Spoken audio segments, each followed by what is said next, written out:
தமிழக வெற்றி கழகத்தின் தலைவர் தர்மத்தாயின் தவ புதல்வர் இதோ தலைமை உரை தருகிறார்.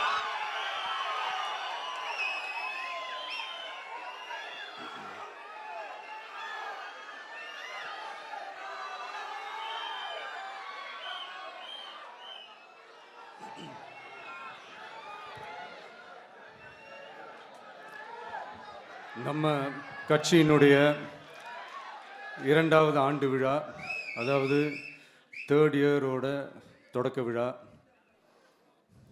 இன்னைக்கு தமிழ்நாட்டில் ஒரு மிகப்பெரிய ஒரு கட்சியாக நம்ம வளர்ந்து இருக்கிறோம் அப்படின்னா அது உங்களால் தான். ப்ளஸ் நம்மளை நேசிக்கிற கோடிக்கணக்கான மக்களும் தான் அதுக்கு ஒரு மிக முக்கிய ஒரு காரணம். நீங்கள் தான் என்னுடைய ஒரு மிகப்பெரிய ஒரு பலம். உங்களை நம்பி தான் நானும் நம்ம கட்சியும் இருக்கிறோம். இதை நான் சொல்லி தான் உங்களுக்கு தெரியணும்னு அவசியம் இல்லை, இது உங்கள் எல்லாருக்குமே நல்லா தெரியும்.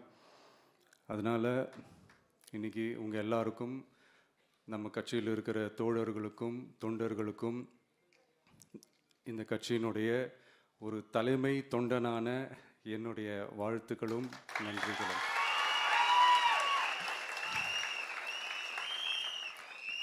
அப்புறம் என்ன, மைக்கை பிடிச்சாச்சு, வெடியை கொளுத்தி போட்டுருவோமா?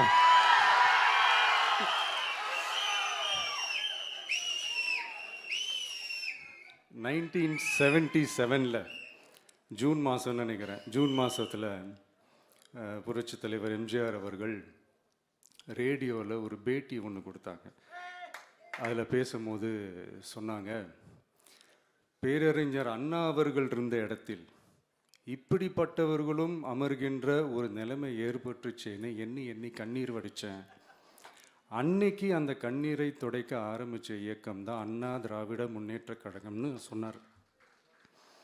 அதே மாதிரி 2017க்கு அப்புறம் 2021க்கு அப்புறம் தமிழ்நாட்டுடைய நிலைமையை பற்றி யோசித்து பார்த்த நம்ம தமிழக மக்கள், காமராஜர் அவர்கள் இருந்த இடத்தில், அண்ணா அவர்கள் இருந்த இடத்தில், எம்ஜிஆர் அவர்கள் இருந்த இடத்தில் இப்படிப்பட்டவர்களும் அமர்கின்ற ஒரு நிலைமை ஏற்பட்டுருச்சேன்னு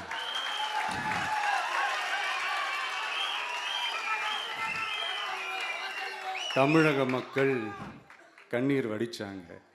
இன்னைக்கு இந்த கண்ணீரை துடைக்க ஆரம்பித்த இயக்கம் தான் தமிழக வெற்றி கழகம்.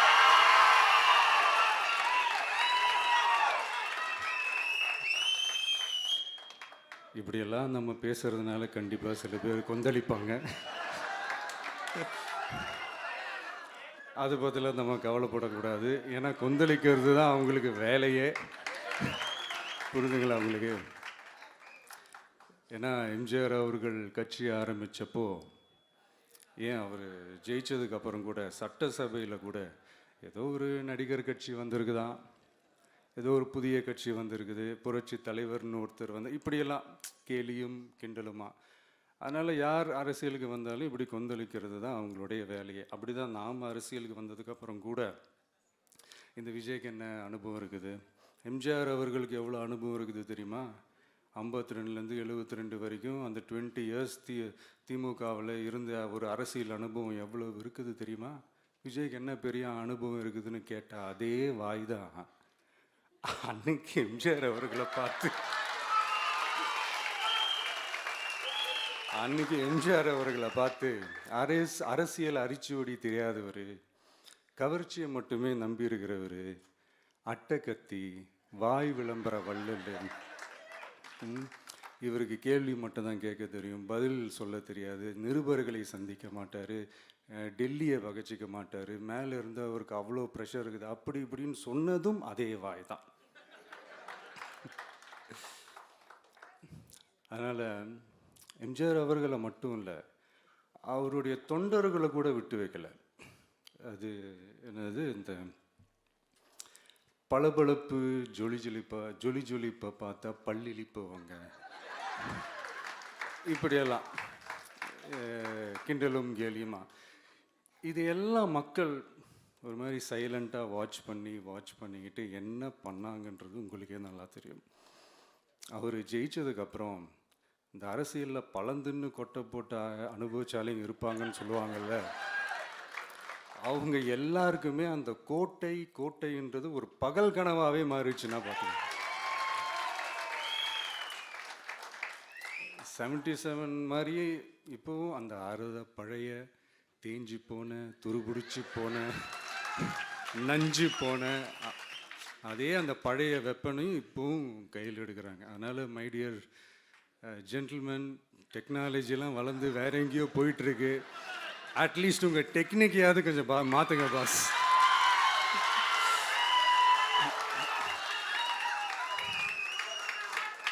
காமராஜர் அவர்களையும் விட்டு வைக்கல. அவருக்கு இலக்கியம்னா என்ன தெரியும், அவர் மாபெரும் புலவர், அந்த புலவர் இந்த புலவர்னு அவரை பற்றியும் கிண்டலும் கேலியுமா. அதான் முன்னாடியே சொன்ன மாதிரி யார் எதிர்த்து நின்னாலும் அவங்கள கொந்தளிக்கிறது தான் அவங்களுடைய வேலையே.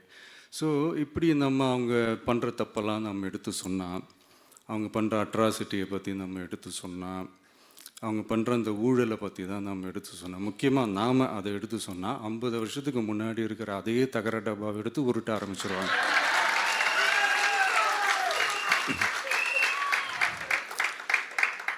பவளவிழா பாப்பாவுக்கு வேற என்ன தெரியும்?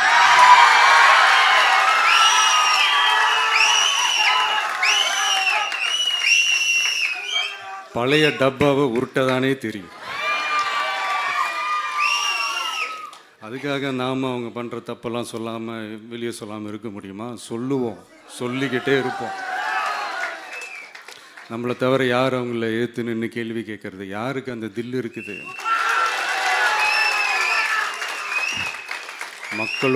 மக்களோட ஒரே பிரதிநிதி நாம் மட்டும்தான். ஸோ இப்படி இருக்கிற இந்த நிலைமையில் இன்னைக்கு இந்த டிஜிட்டல் உலகத்தில் திருவள்ளுவர் இருந்திருந்தாருன்னா இந்த தீய சக்தியை பற்றி என்ன திருக்குறள் எழுதியிருப்பாரு? ஒரு கற்பனையா, அநீதி அராஜகம் தில்லுமுள்ளு இவையெல்லாம் திமுக முதற்றே உலகு.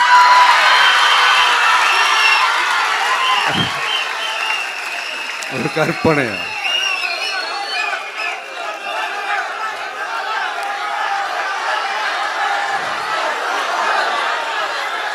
அநீதி அராஜகம் தில்லுமுள்ளு இவையெல்லாம் திமுக முதற்றே உலகு.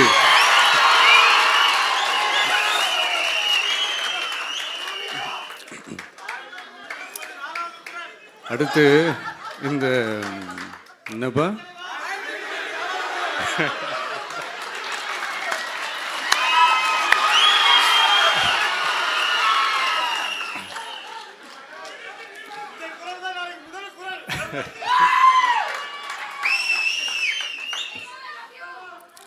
அடுத்து இந்த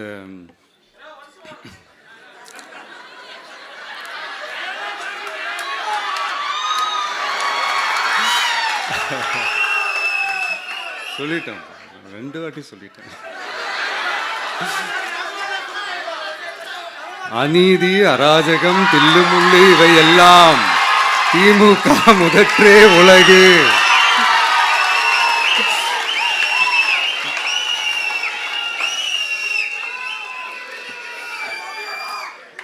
அடுத்து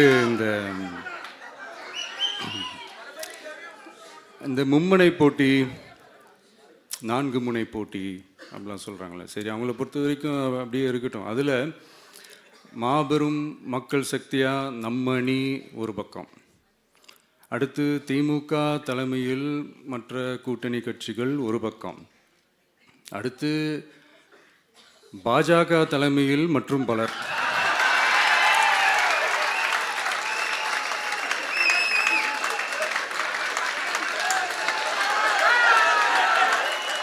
என்னப்பா சிரிக்கிறீங்க? உண்மைதானேப்பா சொன்னேன்.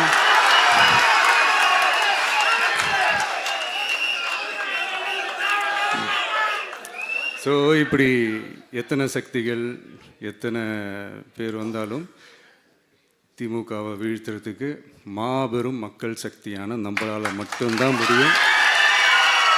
நம்ம டிவிகேவால் மட்டும்தான் முடியும். ஸோ ஸோ இப்படி இருக்கிற இந்த நிலைமையில ஏய் விஜய் வீட்டு விட்டு வெளியே வா, ஏய் விஜய் வீட்டு விட்டு வெளியே வா, இப்படியெல்லாம் கேட்கும்போது எனக்கு எப்படி அது தோணுதுன்னா, ஐயோ இவங்க ஒவ்வொரு வீட்டில் இருக்கிற ஒவ்வொரு விஜயும் இவங்க கூப்பிடுற மாதிரியே எனக்கு தோணுது.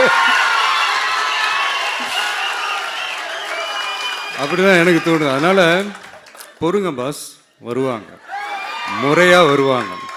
ஓட்டு போடுற அன்னைக்கு ஓட்டர் ஐடியை கையில் எடுத்துக்கிட்டு ஒவ்வொரு வீட்டில் இருக்கிற ஒவ்வொரு விஜயும்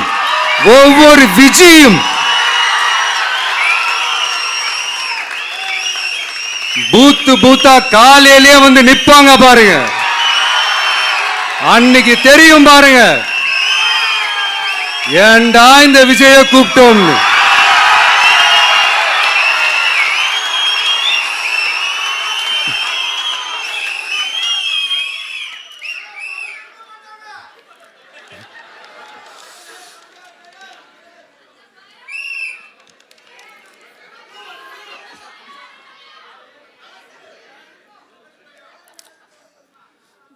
ஸோ இப்படி பேசினா உடனே இவரு நான் சினிமாவா இது அப்படின்ட்டு ஆரம்பிச்சிருவாங்க.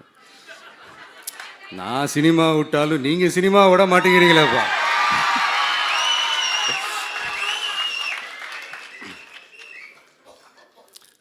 அப்புறம் இன்னொரு ரீசெண்டாக அந்த ஒரு விஷயம் போயிட்டு இருக்குல்ல, இந்த கருத்து கணிப்பு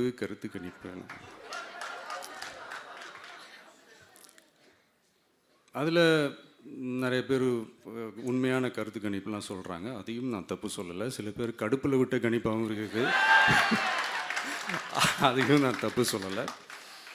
இந்த கடுப்பில் விட்ட கணிப்பாளர்களுக்கு நான் சொல்லிக்கிறது என்னென்னா, ஒவ்வொரு ஊராக தெருவா வீடு வீடாக போய் நீங்கள் அந்த கருத்து கணிப்பு எடுத்து பாருங்கள். ஒவ்வொரு வீட்லேயும் டிவிக்கு இருக்கிறத நீங்கள் பார்ப்பீங்க.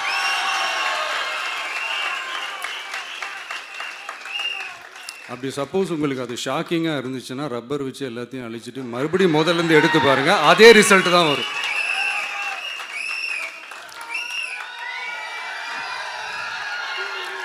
இது என்னப்பா லாஜிக்கு, அது எப்படி எல்லார் வீட்லேயும் டிவிக்கு இருக்கும் அப்படின்னு நீங்கள் கேட்டிங்கன்னா, ஒரு சின்ன சாம்பிளுக்கு ஒரு சின்ன டெஸ்ட் ஒன்று பண்ணி பாருங்களேன். நம்ம சிஎம் சார் இருக்காங்கள்ல, ஸ்டாலின் சார்,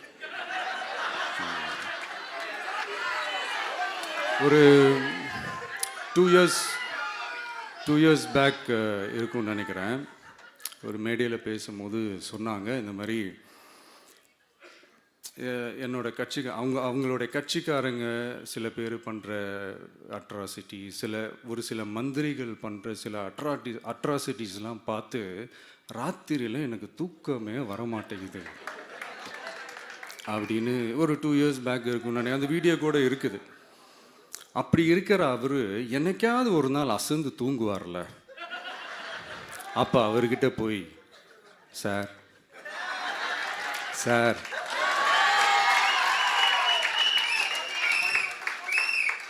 எந்த சின்னத்துக்கு சார் ஓட்டு போடுவீங்க அப்படின்னு கேட்டு பாருங்க. விசில் சின்னத்துக்கு தான்.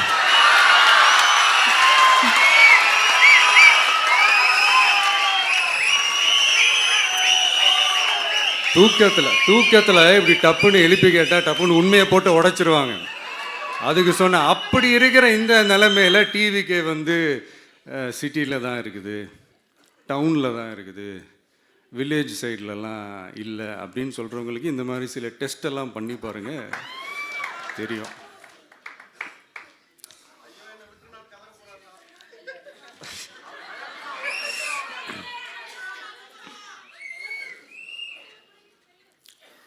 விசில் சின்னம் போகாத ஊரே இல்லை. விசில் சின்னம் எங்கெல்லாம் இருக்குதோ அங்கெல்லாம் டிவிக்கே இருக்குதுன்னு அர்த்தம்.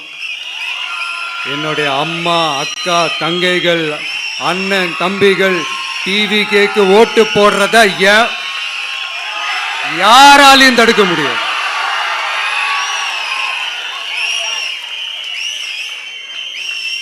ரத்த சொந்தமா நம்மளை நினைக்கிற நம்மளோட வகையராக்களை எந்த கட்சியாலையும் எவ்வளவு விலை கொடுத்தாலும் வாங்கவே முடியாது.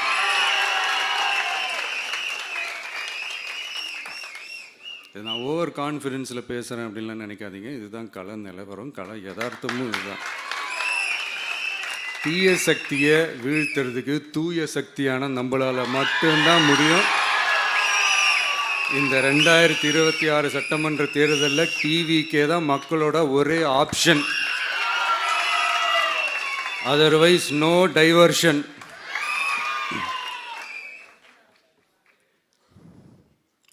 இந்த டப்பா இன்ஜின், ஓட்டை இன்ஜின், எவ்வளோ இன்ஜின் வந்தாலும் டாப் இன்ஜின் நம்ம டிவிக்கே தான்ன்றது மக்கள் ஆல்ரெடி முடிவு பண்ணிட்டாங்க. அதனால் நம்மளுடைய தோழர்கள் அதை மனசில் நல்லா ஏற்றிக்கிட்டு இன்னும் ஷார்ப்பாக ஒர்க் பண்ணுங்கள். நான் ஏற்கனவே சொன்ன மாதிரி ஒன்றியம், நகரம், பேரூர், பகுதி, கிளை எல்லா இடத்துலையும் அந்த பூத்தாக அந்த நம்மளுடைய வேட்பாளர்களுக்கு ஒற்றுமையாக இருந்து வேலை செய்யுங்க. நமக்கு மாபெரும் கூட்டணியான மாபெரும் மக்கள் சக்தியான குடும்பமாக நம்மளோட இருக்கிறாங்க. இன்னொன்று அன்றைக்கி நான் சொன்ன மாதிரி நம்மளுடைய விசில் சின்னத்துக்கு ஓட்டு போட வைக்கிறது மட்டும்தான் உங்களுடைய வேலை. மற்றதெல்லாம் மக்களோட சேர்ந்து நான் பார்த்துக்கிறேன்.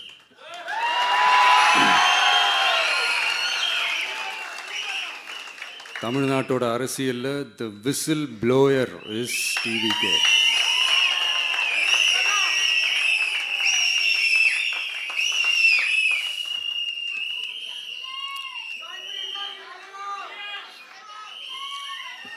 நம்ம மக்கள் இந்த விசில்ல ஊதுல இந்த தீய சக்தியும் இந்த ஊழல் சக்தியும் தெரிச்சு ஓடணும். எப்படி தெரிச்சு ஓடணும்? அன்னைக்கு சென்ட் ஜார்ஜ் கோட்டையில் டிவிக்கு ஆளும் கட்சியா எழும்.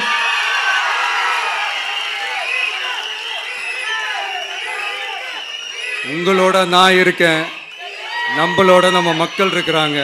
இதுக்கு மேல என்ன வேணும்? கான்ஃபிடென்ட்டா இருங்க, நல்லதே நடக்கும், வெற்றி நிச்சயம். மீண்டும் சந்திக்கும் வரை நன்றி, வணக்கம்.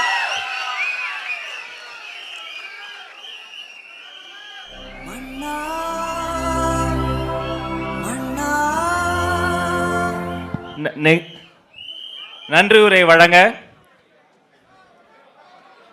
வெற்றி தலைவர் அவர்களுக்கு நம்முடைய மாநில